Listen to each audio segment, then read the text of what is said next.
SMT Nation, we back. Nation, this article was just published here. Carl Weinscheck, telecompetitor.com, titled Verizon Network Outdoes Competitors in 5G Root Metrics. I want to talk about that here in today's video. There's been a lot of commentary and articles written recently speaking to the weakness of the Verizon 5G network. And I just don't understand. How could you have a national report of scientific testing produce a certain result with data, empirical evidence, and then to still have the commentary goes to show you that things aren't always as they seem. A link for the article here will be provided. It's in the description. Ways to support us can be found there as well. Please do like and share this video. Subscribe if it's your first time here. Turn on the bell notifications icon to never miss an upload from the SMT. All right, folks. So Root Metrics, in my opinion, offers a true-to-life experience of networks for when it comes to scientific testing. Root Metrics is paid by each carrier. They get checks from Verizon, AT&T, and T-Mobile. They're contractors. The carriers pay them to drive test their networks across all of the major metros, top 100 or 125. And then they also drive states, and then they do a national report of everything. And they do a 5G breakdown. They do just a total network breakdown. It's actually really good. It's one of the few collections of data that I would say, if you're moving to a new place, if you're going to frequent a different city or move to a state, you could consider this data as part of your purchasing decision with some confidence.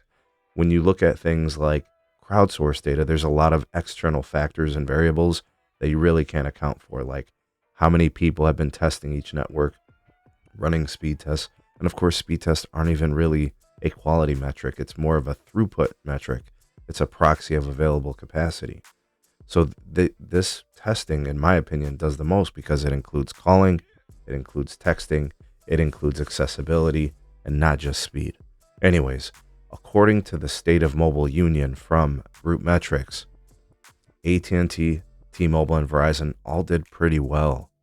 You know, looking at the first half of the year, we saw some pretty impressive stuff here.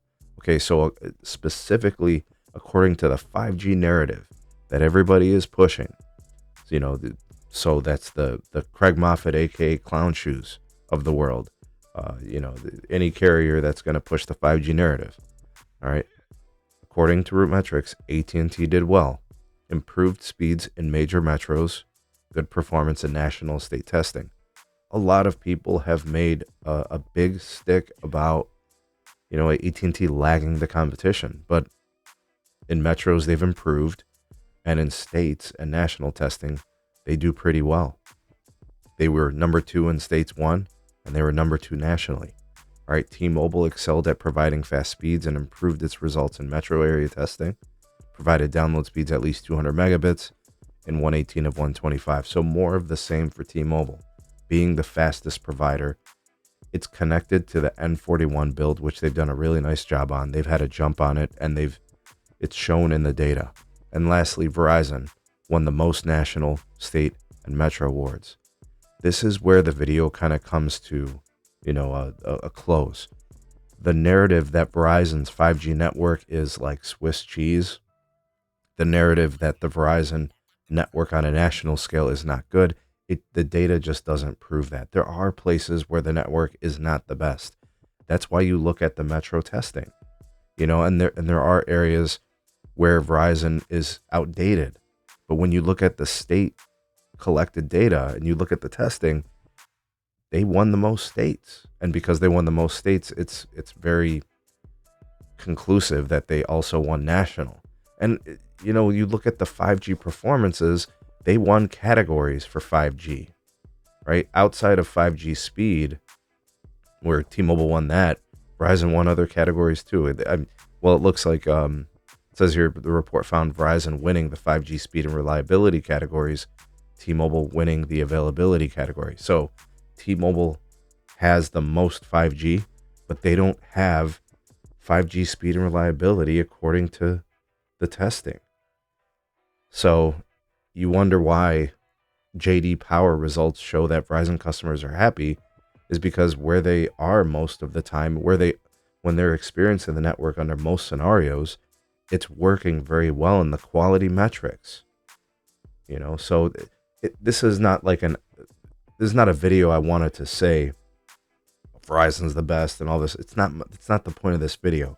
The point of this video is to show the disconnect between media narratives, what articles are being published and what type of things they're trying to spin versus the actual data. And of course, hey, you're in a metro where AT&T is the best. It makes sense to use them, right? They're dumping the most, CapEx into that market. They're doing the most there. They're densifying, they're modernizing. They do a good job quality of networking. Yeah, you give them their money. To hell with the national reports. We just look at it from a holistic standpoint. Who's doing the most in the most places? Who's performing at the large scale? That's what we're doing with these studies, right? We're analyzing who seems to be performing. So the narratives get pushed by the wayside. We'll just look at the data. We'll continue to do that. So the 5G narrative that, Verizon's got a Swiss cheese 5G network, well, it doesn't show in scientific testing. It doesn't show on a national or state level scale.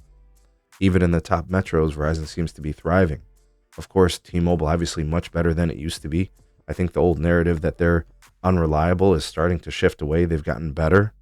And then for AT&T, the narrative is that they've abandoned wireless and they don't care, but they still perform well in root metrics. So what's reality and what's perceived to be reality are two different things. Tell me what you guys think about all this. Sound off in the comment section below. You're the voice of the people of the SMT Nation. Let your voice be heard.